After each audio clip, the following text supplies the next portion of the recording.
Buenas tardes, buenos días, hermanos. Deseo que la paz del Señor sea con ustedes. Vamos a dar inicio a nuestra última clase de este curso de liturgia cristiana. Y bueno, permítanme elevar a Dios una oración para poder comenzar en este momento. Padre nuestro que estás en el cielo, te damos gracias por tus bendiciones, por tu gran amor y misericordia. Ahora queremos pedir tu anuencia, Señor, que tú nos dirijas para poder desarrollar esta clase, Señor, que el aprendizaje pueda ser importante, relevante, Señor, para mis hermanos, y que de la misma manera, Señor, podamos transmitir lo aprendido, Señor, de la manera correcta, Señor, para bendición de tu iglesia. Te lo suplicamos en el precioso nombre de Jesucristo, nuestro Salvador y nuestro Señor. Amén. Bueno, mis hermanos, pues estamos ya dando inicio a la última clase, como acabo de mencionar. Y bueno, en esta última clase, hermanos, el tema que vamos a revisar, pues tiene que ver con una doctrina fundamental para nosotros como Iglesia de Dios, que es la doctrina del día sábado o la doctrina del Shabbat. Así que bueno, la observancia del Shabbat para nosotros es un punto de fe, eh, tiene connotaciones litúrgicas porque nosotros básicamente nuestra liturgia la realizamos en este día de manera especial y somos parte de un grupo minoritario y muy especial dentro del cristianismo, ¿verdad? Que ha comprendido que la observancia del día de reposo, entiéndase día de reposo como día sábado, es algo importante a los ojos de Dios y algo vigente para la iglesia. Así que, bueno, yo espero que en esta clase también podamos encontrar eh, argumentos que nos sean útiles para la reflexión, para el enriquecimiento también de la fe del pueblo de Dios, pero de manera especial sobre una profunda reflexión respecto a la observancia del día sábado como día de reposo. Bueno, el título de la clase, mis hermanos, es El Shabbat, un santuario en el tiempo. Y de alguna manera quisiera regresarme un poco, mis hermanos, a- al principio, cuando analizamos el tema del santuario. Recordamos que, bueno, hablábamos de los espacios sagrados, y el tema de los espacios sagrados tiene que ver con el hecho de, de santificar un lugar, porque en ese lugar había ocurrido una manifestación divina. Hablábamos de espacios sagrados naturales, pero también de espacios sagrados artificiales. Finalmente, los espacios sagrados artificiales son aquellos que se erigen como templo, como construcciones. Y bueno, nos fuimos por ese lado, ¿verdad? El tabernáculo de la reunión, después nos fuimos por el tema del templo en Jerusalén, el primer templo, el segundo templo, la sinagoga, nuestros lugares de reunión, nuestras iglesias o nuestros templos, pero todo gira en torno a los espacios sagrados, ya sean naturales o artificiales. Hoy vamos a ver el tema del santuario, hermanos, pero no es un tema que tiene que ver con un espacio. Ahora, hermanos, lo que se santifica es un lapso de tiempo, ¿sí? Un lapso de tiempo. A lo mejor la frase no es adecuada, ¿verdad? Pero estamos como acostumbrados a decir un espacio de tiempo, ¿no?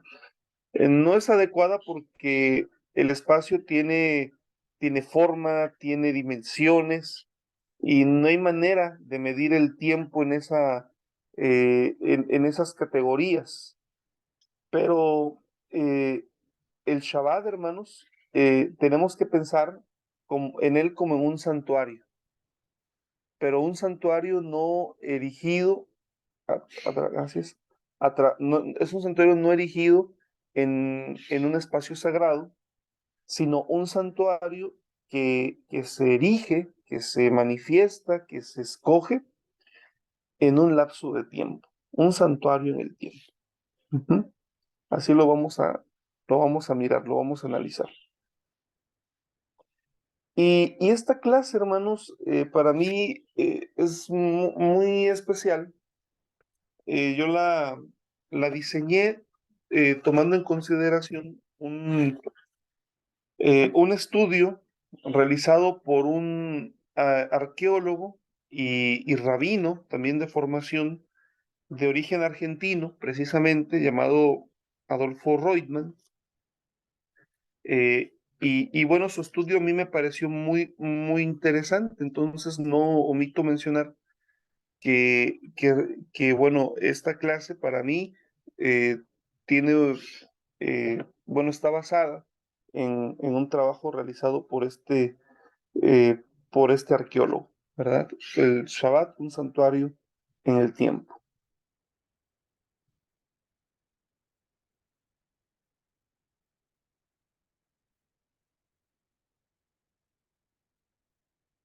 El repaso, hermanos, bueno, ¿qué hicimos la clase anterior? No sé si alguno de ustedes quiera comentarnos brevemente con qué se quedaron ya de la última clase que tuvimos, hermanos.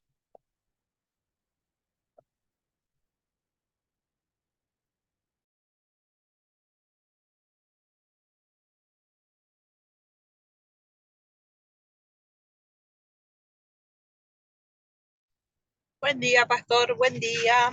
¿Todo bien? Buen día, hermana, adelante. Estamos viajando, pero me acuerdo porque tengo mi cuadernito junto acá.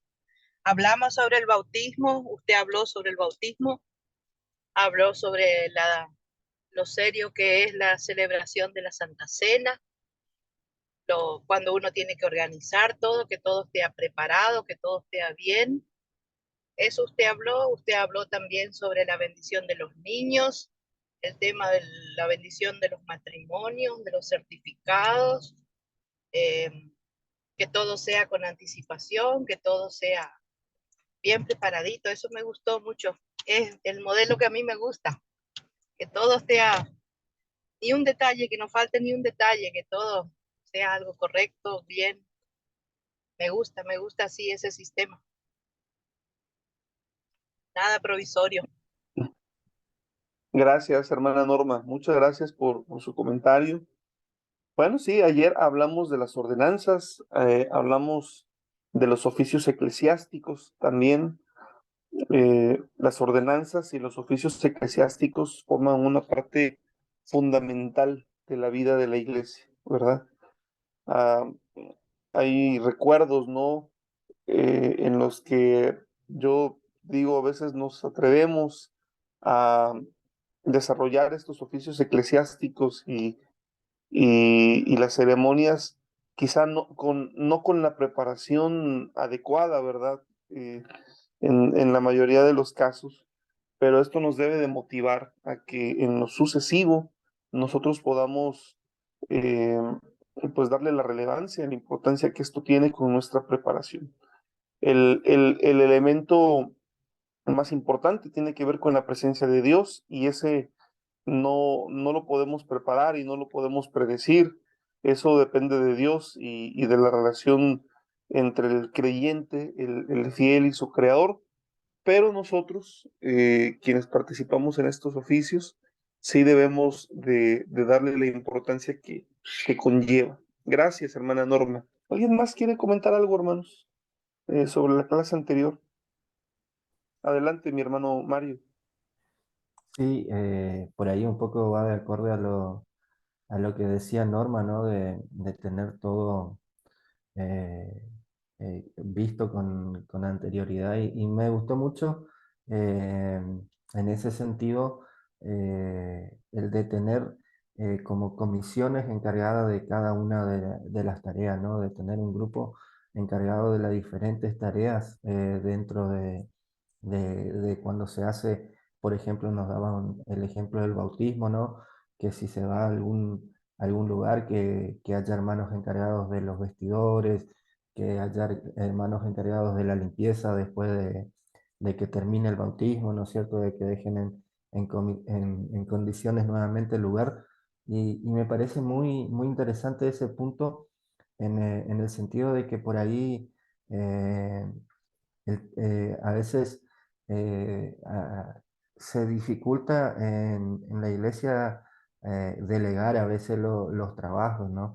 Y es algo muy importante en el sentido de darle participación a los hermanos y también de no cargarse una sola persona con toda la actividad, ¿no es cierto?, que conlleva la preparación de un evento. Entonces me parece muy importante esa palabrita que es delegar y de formar grupos, ¿no es cierto?, de trabajo que se encarguen de diferentes áreas, como también hablamos después de cuidar a los chicos cuando se hace la cena, y así, ¿no es cierto?, en diferentes, estar en esos diferentes detalles que al final hacen la diferencia, ¿no es cierto?, para tener un evento bien programado y que sea de bendición, ¿no?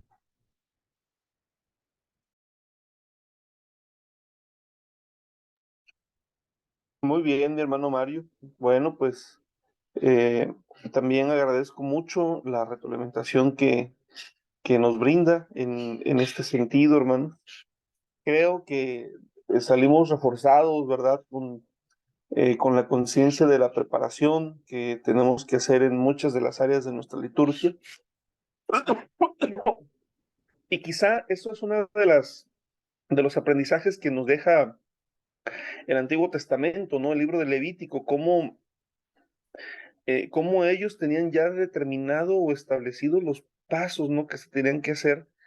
Eso nos hace entender, ¿no? Que nosotros, que comprendemos una realidad todavía más importante que aquellos israelitas del Antiguo Testamento, pues deberíamos de tener una dimensión de lo sagrado todavía más profunda a la luz de Jesucristo. Así que, muy bien, muchas gracias.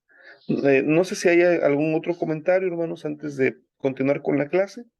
Estamos todavía en el punto de qué hicimos la clase anterior. Permiso. Quisiera Adelante. dar cortito de la clase de ayer. Al finalizar, vimos el tema de las consagraciones de los pastores y de los ministros y el comentario que usted hacía de que solemos decir Dios lo consagró y usted nos dijo que en realidad la iglesia lo consagra. Y me resulta tan interesante como la iglesia llega a tener esa autoridad que le da Dios para nombrar a personas y bueno, y ajustarnos a la situación muchas veces, bueno, aprendiendo, ¿no? Cuando se nos da una actividad para hacer. En mi caso soy maestra y bueno, todo el tiempo tengo que estar replanteándome que si estoy haciendo bien mi trabajo, si lo estoy haciendo completo como Dios lo requiere. Y bueno, eso quería decir. Sí, muchas gracias, hermana Esther. Ese tema de la facultad que Dios le da a la iglesia es muy importante que como líderes lo podamos comprender, hermanos. ¿Sí? Miren, a veces tenemos algunas frases que, que dicen mucho de las comprensiones que tenemos con relación a la fe.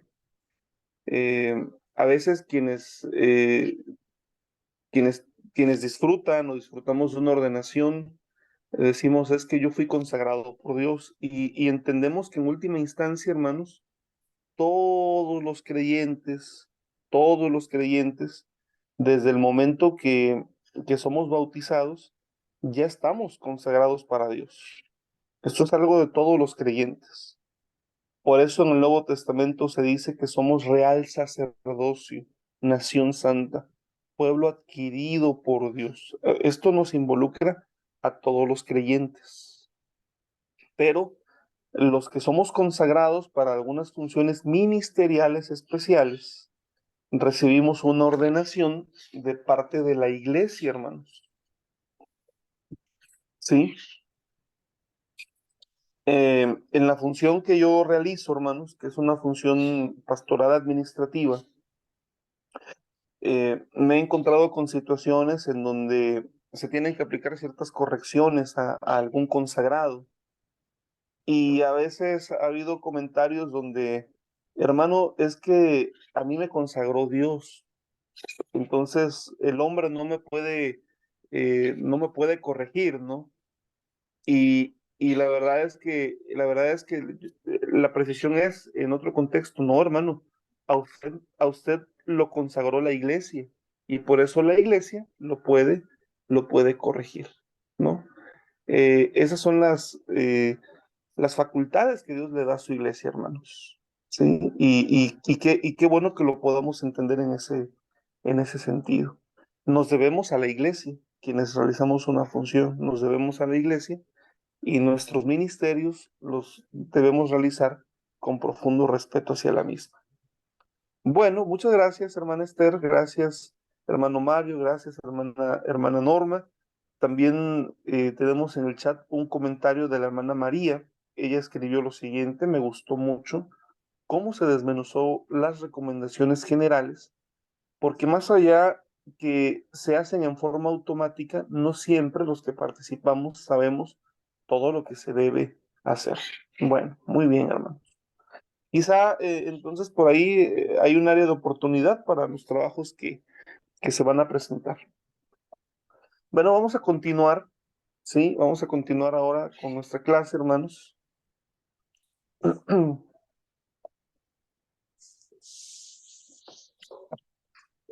Y el primer tópico de la misma tiene como título Shabbat y adoración en el Pentateuco. Shabbat y adoración en el Pentateuco.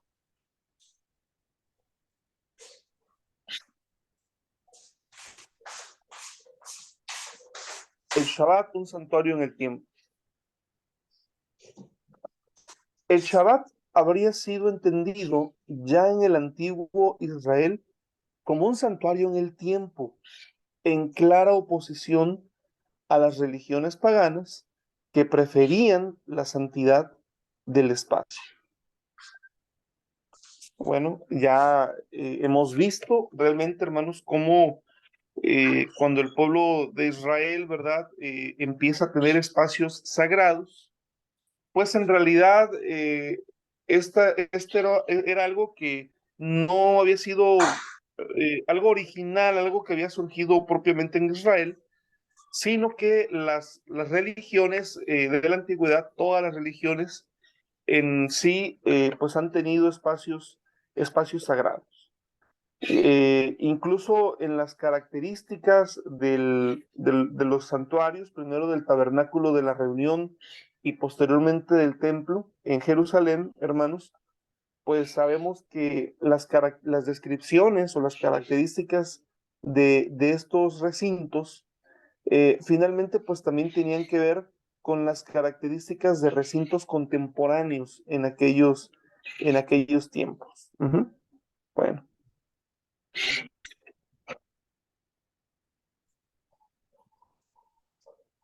El simbolismo cósmico del templo. Bueno, aquí tenemos una imagen, hermanos, una representación de lo que fue el tabernáculo de reunión en el desierto, hermanos. Algo así, ¿verdad? Es lo que existió, ¿sí? Y así se han establecido algunas réplicas interesantes. La Torá o el Pentateuco describe en detalle el proceso de edificación del santuario. Primeramente se inicia con la ejecución de las órdenes que Dios le dio a Moisés relativas a la construcción, para culminar el relato con la consagración de este espacio sagrado como residencia de Dios. Recordemos que, bueno, antes del tabernáculo, el lugar sagrado por excelencia era el monte Sinaí, del cual ya no se tiene conocimiento de su ubicación, hermanos. Era el lugar a donde Moisés subía para hablar con Dios, para recibir los mandamientos de Dios, para entrar en la presencia de Dios, pero a partir de que el santuario del desierto o el tabernáculo o morada de reunión se consagra, bueno, dice la escritura que el compromiso de Dios fue que su presencia habitaría en ese lugar. Ya Moisés no tenía que subir a la montaña sagrada, sino simplemente entrar al santuario para poder estar en contacto con Dios y comunicarse con él. Pero, hermanos, fíjense que hay un texto muy similar que aparece en el libro de los Reyes en ocasión de la dedicación del templo de Jerusalén por el rey Salomón, eh, según primer libro de los Reyes, capítulo, capítulo 8, versos 10 y 11. Y permítanme, por favor, darle lectura a esta cita bíblica, hermanos, de este pasaje tan especial. Primer libro de los Reyes, como les acabo de comentar, en capítulo 8, dice lo siguiente, verso 10 y verso 11.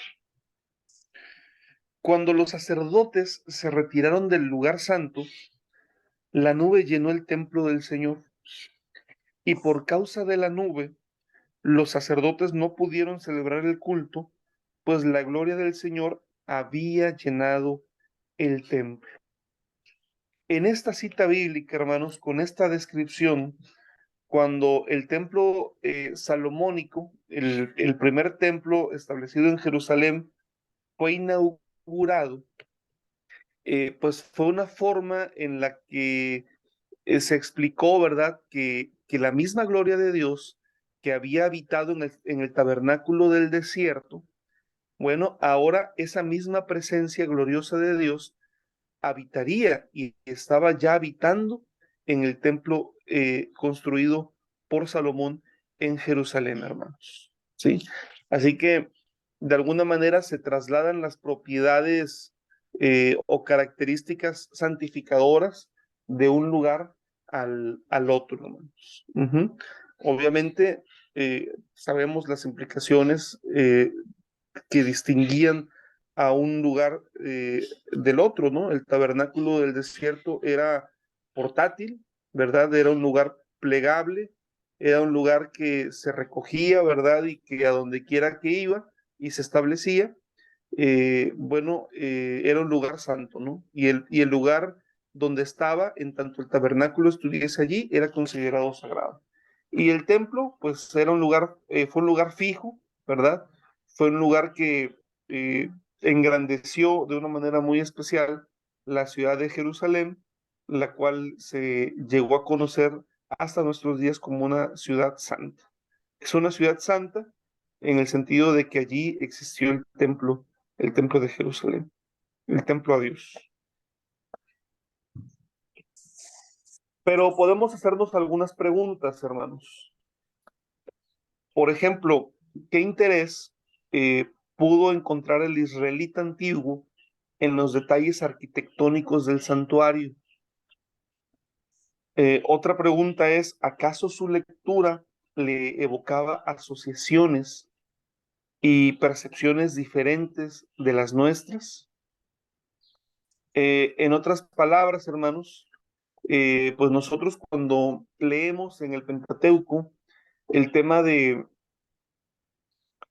todo el proceso de construcción del tabernáculo de reunión, de, de la forma tan minuciosa en la cual nuestro Dios dio instrucciones para la realización.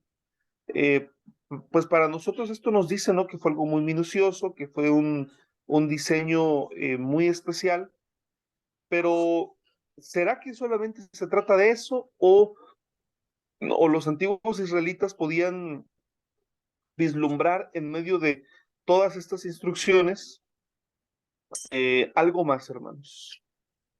Bueno, vamos a ver. Un intento de respuesta a estas preguntas podría hallarse en un antiguo midrash rabínico. Un midrash es una explicación que notaba con aguda perspicacia los paralelos existentes entre el relato de la construcción del santuario y el de la creación del mundo. Es decir, hermanos, eh, según los antiguos rabinos, ellos encontraron un paralelo, ¿verdad? Encontraron similitudes en la historia de la construcción del relato del santuario con el relato de la creación, ¿sí? Y vamos a revisar. Dice el Midrash, otra explicación a las palabras, el santuario, en Números 7, verso 1, que es equivalente al mundo, ya que él es llamado tienda, al igual que el santuario es llamado tienda. Eh, como está escrito, en un principio creó Dios los cielos, en Génesis capítulo 1, verso 1. Y está escrito, tú despliegas los cielos lo mismo que una tienda, según Salmo 104, verso 2. Pero en el relato del santuario dice, y en el santuario tejerás también piezas de pelo de cabra para que a modo de tienda cubran la morada. ¿Sí? Es decir, aquí ellos en realidad están haciendo una comparación de la creación del mundo con la creación del santuario, hermanos. Sí, como que de la misma forma en la que Dios creó el mundo, también utilizó un proceso semejante para la creación y edificación del santuario. Y lo vamos a ir viendo con las implicaciones y con las alusiones que esto conlleva. Fíjense, bueno, ya veíamos el punto del primer día, ¿no? Dice, el primer día, en un principio, creó Dios los cielos, ¿no?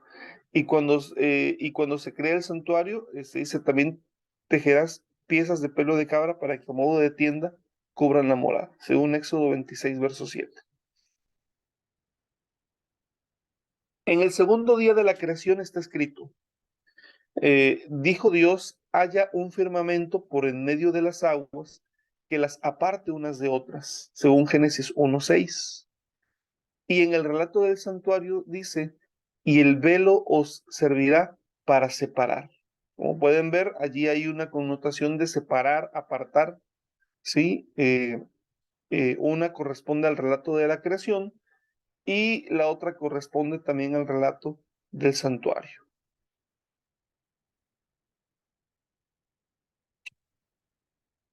Y en el tercer día, según el relato de la creación, acumúlense las aguas de por debajo del firmamento, Génesis 1:9. Y en el relato del santuario, haz una pila de bronce con su base de bronce para las abluciones, ¿no? Una instrucción para crear un depósito de agua, según Éxodo 30, verso 18.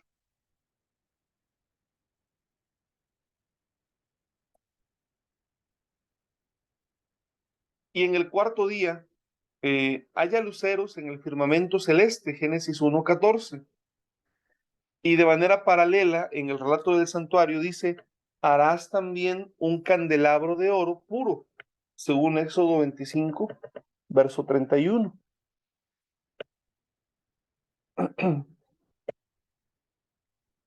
Y en el quinto día, y aves revoloteen sobre la tierra, según Génesis 1:20. Y paralelamente en el relato del santuario dice, y estarán los querubines, seres alados, hermanos, con las alas extendidas. Éxodo 25, verso 20. Y en el sexto día fue creado el hombre, y en el relato del santuario dice, y manda acercarse a ti de en medio de los israelitas a tu hermano Aarón. Aparece el ser humano también, el hombre, en escena en el relato del santuario, según Éxodo 28:1. Y en el séptimo día del relato de la creación, concluyéronse pues los cielos y la tierra.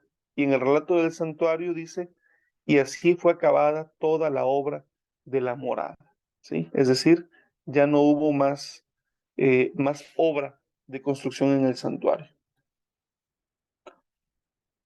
En el relato de la creación del mundo está escrito, y bendijo Dios, Génesis 2, verso 2, y en el relato del santuario dice, y Moisés los bendijo, Éxodo 39, verso 43, en el séptimo día, y dio por concluida Dios, según Génesis 2, verso 2, y en el relato del santuario, el día en que Moisés acabó de montar la morada, según Números capítulo 7, verso 1. ¿Sí? Me parece que es interesante por lo menos ver en un ejemplo como este, hermanos, cómo desde la tradición de Israel hay muchas formas de interpretar las escrituras. Lo hacen de esta manera también, que es interesante. Nosotros no estamos muy acostumbrados, pero definitivamente los antiguos israelitas en la descripción de del diseño y de la construcción del santuario, ellos veían algo más, hermanos. No solamente veían algo muy minucioso, sino que veían una asociación, hermanos. ¿Sí? Veían un patrón como establecido, en el cual Dios actuó en la construcción del santuario de una forma muy parecida, o más bien ellos actuaron de una forma muy parecida, siguiendo las instrucciones de Dios, a como Dios mismo actuó como constructor y como creador al crear la tierra, hermanos.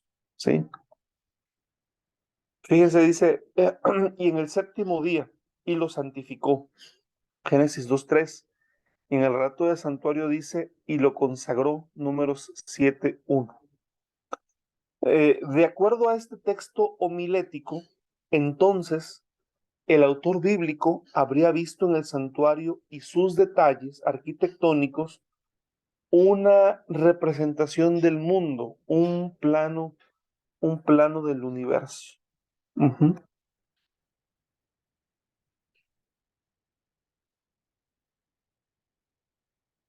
Shabbat, un santuario en el tiempo. Ahora bien, la ilustre palabra Kadosh es verdaderamente utilizada por vez primera en una ocasión única, en el libro de Génesis, al final de la historia de la creación. Cuán extremadamente significativo es el hecho de que se le aplique al tiempo. Y bendijo Dios el día séptimo y santificóle, hermanos. Es decir, encontramos a Dios, hermanos, creando en 6 días. Y cada vez que Dios creaba, hermanos, Dios todo lo que hacía era bueno, ¿verdad? Le agradaba a Dios todo lo que hacía. Pero, como hace notar este pensador judío contemporáneo, Heskel, solamente el término santificar, hermanos, la palabra kadosh, que está relacionada con la santidad, se reservó por parte de Dios en el relato de Génesis a, a algo muy especial, hermanos. Ni siquiera, ¿verdad?, se hizo en ese momento con el ser humano, quien fue la cúspide de su creación. El, del ser humano, recordemos que dice el texto bíblico que Dios lo hizo o nos hizo a su imagen y su semejanza. Pero la santificación, hermanos, se reservó al Shabbat, se aplicó al tiempo y bendijo Dios el día séptimo y santificóle. ¿Sí?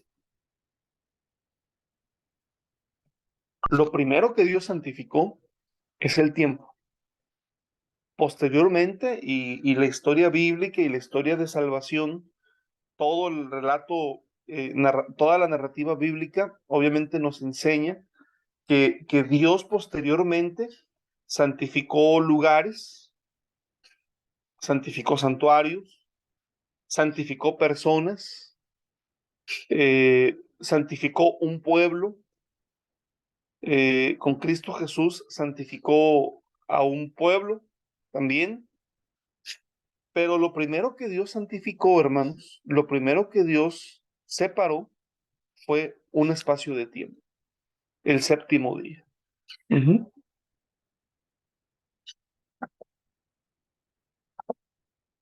Continuando con las reflexiones de Heskel,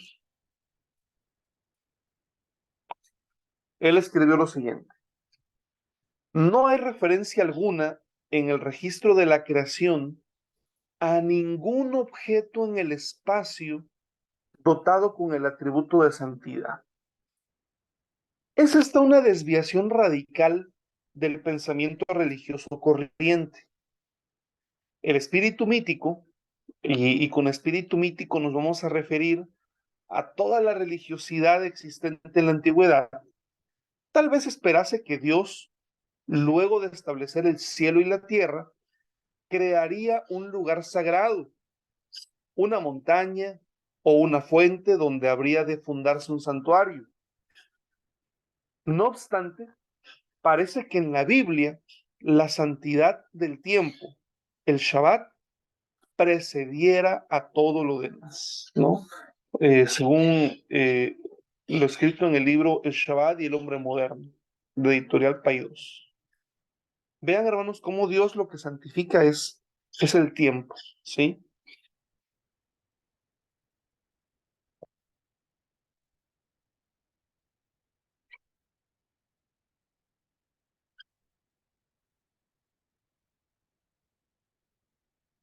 Perspectiva histórica. Esta percepción del Shabbat habría sido el resultado de circunstancias espirituales, pero también históricas circunscriptas.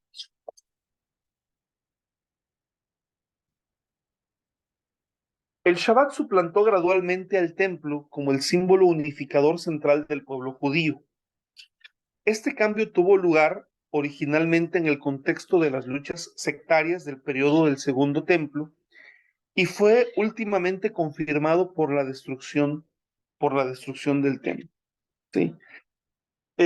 ¿Cuál es la época del Segundo Templo, hermanos? Bueno, es una época muy amplia, hermanos.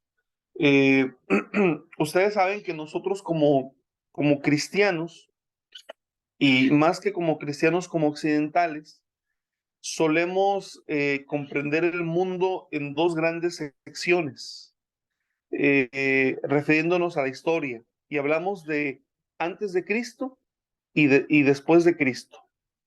Pero tenemos que entender que esta forma de clasificar la historia es occidental, ¿verdad? Por eso, en muchos espacios académicos se habla de antes de la era común o después de la era común, que básicamente, hermanos, se refiere a lo mismo, ¿no? A lo que nosotros conocemos como antes y después de Cristo. Pero dentro del mundo judío, hermanos, que obviamente no es cristiano, para ellos la clasificación, ¿verdad? Tiene que ver con el templo, ¿verdad? Y bueno, ¿cuál es la época del segundo templo? Bueno, para ellos diríamos que es antes del exilio y después del exilio, la forma de clasificar el tiempo, ¿no? antes o después del exilio. Obviamente, en el término, a la mitad, queda el exilio, ¿sí? Como un punto de referencia importante. Y al tiempo después del exilio, hermanos, se le conoce como el periodo del segundo templo, ¿sí? El periodo del segundo templo, así se le conoce. Eh, este periodo del segundo templo es un periodo bastante amplio, hermanos, que abarca algunas clasificaciones de tiempo que nosotros los cristianos también hemos manejado. Por ejemplo, se hablaba de un intertestamento o de un periodo intertestamentario, bueno, el cual estrictamente hablando entraría, ¿verdad?, dentro de este periodo del segundo templo judío. Hablamos también, por ejemplo, de la época de Jesús. La época de Jesús entra en este periodo del segundo templo, porque se extiende, hermanos, hasta finales del siglo primero, ¿sí? Bueno, en este lapso, hermanos, en este periodo, encontramos este fenómeno. El Shabbat ocupó el lugar del templo como símbolo unificador central del pueblo judío. ¿Por qué? Porque hubo momentos en la historia de Israel en los que no hubo templo. No hubo templo que fuera un símbolo unificador. Y, y, lo que, y lo que los sabios judíos encontraron es que, si bien es cierto que la religión de Israel era una religión templocéntrica, es decir, que giraba alrededor de lo que sucedía en el templo, eh, las escrituras daban testimonio o dan testimonio de que finalmente Dios consagró un santuario que no podía ser destruido. Y ese santuario era el Shabbat, ¿sí? Entonces, no hay un mejor santuario que el Shabbat, hermanos, porque no puede ser destruido, como lo fueron en su momento los templos construidos en Jerusalén, ¿sí? Así que, bueno, fue cobrando conciencia el pueblo de Israel sobre la importancia del Shabbat como todavía mayor al templo.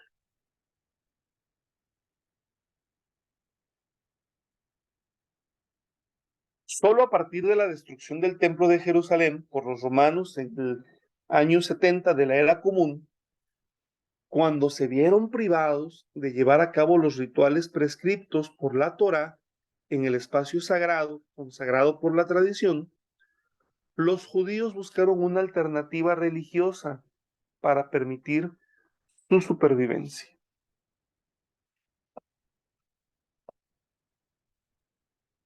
Y es desde entonces hasta nuestros días que el Shabbat ha seguido funcionando como un santuario en el tiempo. Y al igual que su homónimo espacial, es decir, al igual de lo que sucedió con el santuario en Jerusalén y con el santuario portátil del desierto, el Shabbat ha servido a los judíos de punto focal de orientación en una realidad amorfa y caótica, dándole a la existencia un contenido cargado de profundo significado espiritual.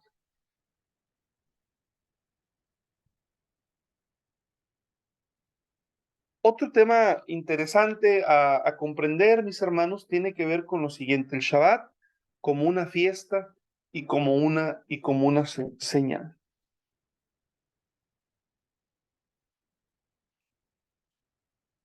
Lo que santifica el sábado es el descanso.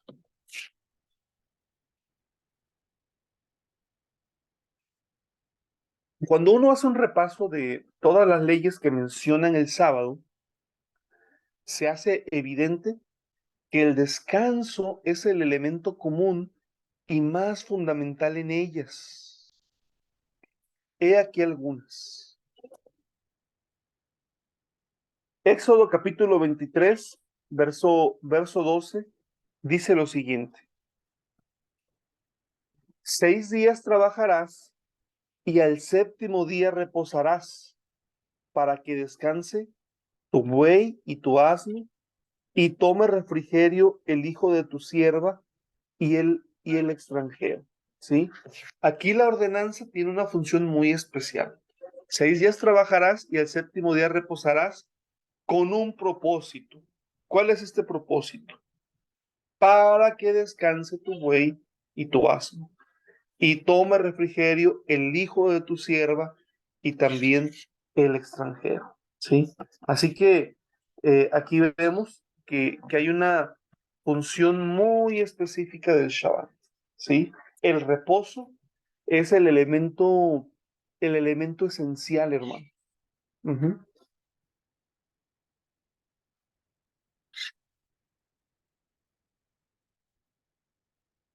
Vemos lo que dice Éxodo 34, verso 21. 6 días trabajarás, mas en el séptimo día descansarás. Aún en la arada y en la siega descansarás. ¿Sí? El elemento esencial es el descanso, hermanos.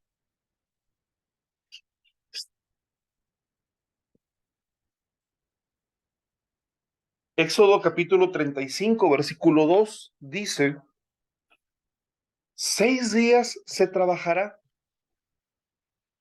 mas el día séptimo os será santo, día de reposo para Jehová.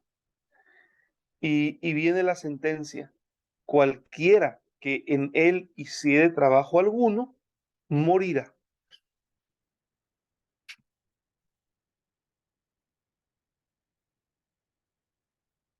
Y Levítico 23, verso 3 también dice: 6 días se trabajará, mas el séptimo día será reposo, santa convocación, ningún trabajo haréis, día de reposo es de Jehová, en donde quiera que habitéis.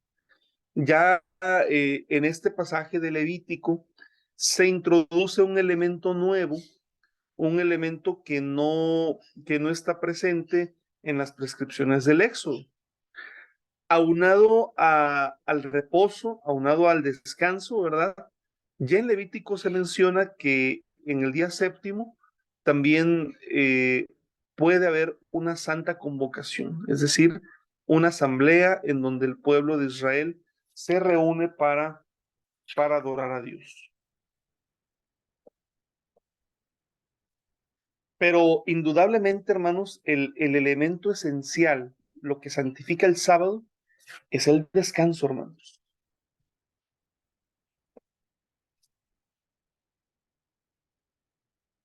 Es el descanso lo que caracteriza este día séptimo de la semana y lo separa, es decir, hace santo de los otros días. ¿Qué, qué es el cese del trabajo que santifica el día?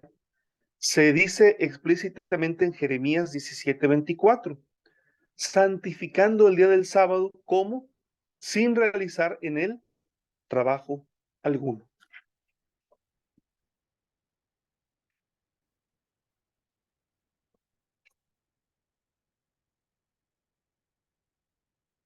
Sabbat parece tener una relación con el verbo sabat muy parecido, cuyo significado es cesar. Los mismos textos se encargan de establecer una estrecha relación de significado entre verbo y sustantivo, como por ejemplo en Éxodo capítulo 16, versos 29 al 30.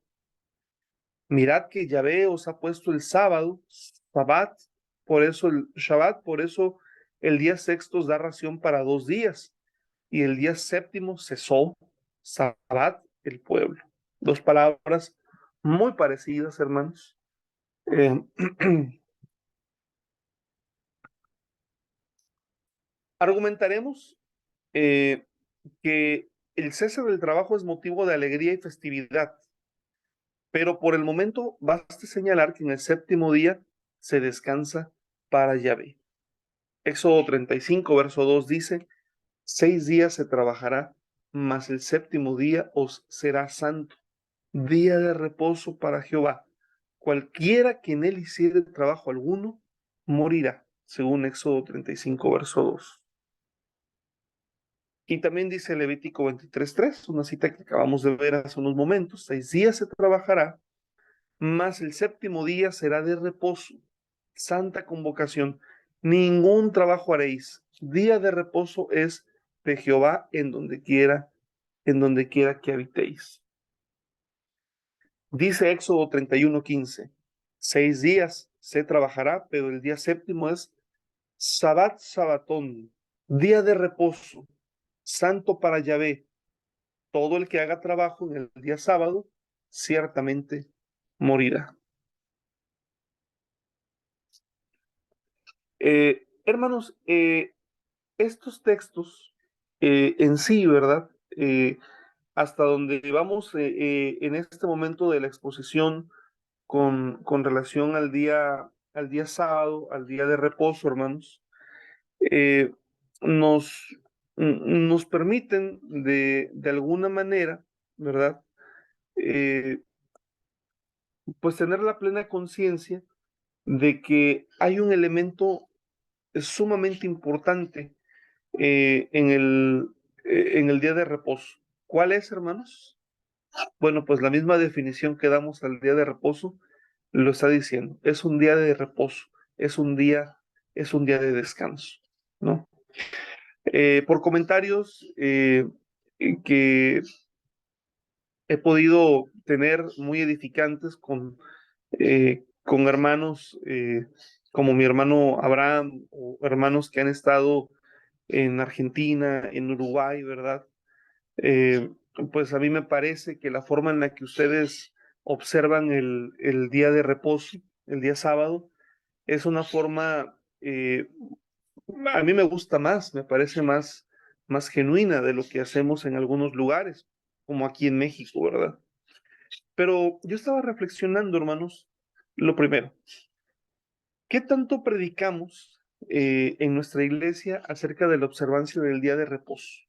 Para empezar, es una doctrina fundamental, es una doctrina distintiva de nuestra fe, y me parece que tendríamos que estar predicando acerca del día de reposo. Pero además de ello, hermanos, ¿qué tanto no solamente lo observamos? Obviamente tenemos una observancia que tiene que ver con guardar el día de reposo. ¿Qué tanto enfatizamos, eh, enseñamos a los creyentes que la parte fundamental del día de sábado es el reposo, hermanos? Obviamente también nos reunimos, obviamente también tenemos culto y ahorita vamos a ir para allá, pero en esencia lo que santifica el sábado es el reposo. Eh, yo siento que por lo menos en lo que a mí me consta, ¿verdad? Eh, no lo predicamos como tal, ¿sí? Y, y me parece que estamos desaprovechando una de las grandes bendiciones que Dios en su palabra nos ha, nos ha establecido para la observancia del día sábado, ¿sí? Bueno, vamos a tomar un receso, hermanos, unos 10 minutos. Si gustan tomarse un mate, yo voy a tomarme un café también y en 10 minutos regresamos.